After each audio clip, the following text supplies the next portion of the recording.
A promise kept. Genesis 16 to 18 and 21.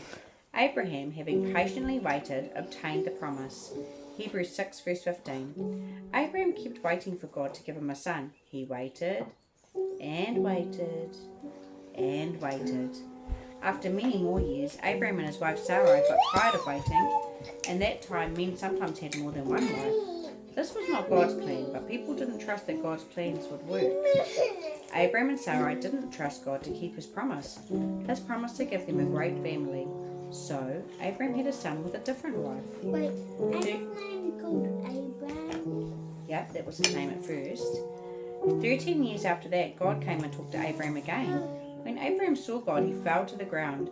Abraham had made mistakes, but God was not angry with him. God reminded Abraham of his promise.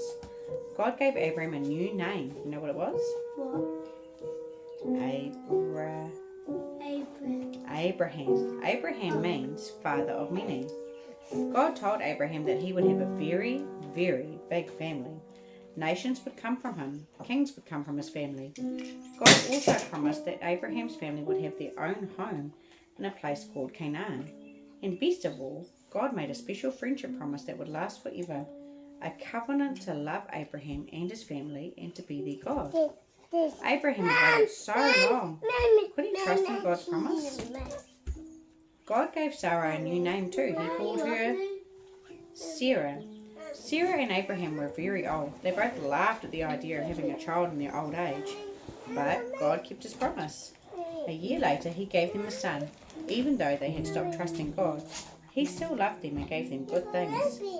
They were so happy to have their son Isaac.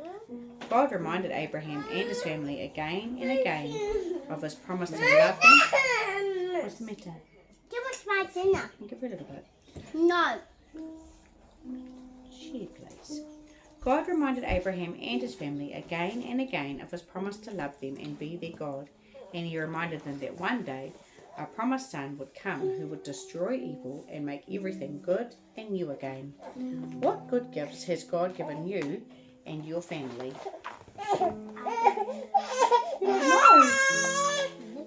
Each other.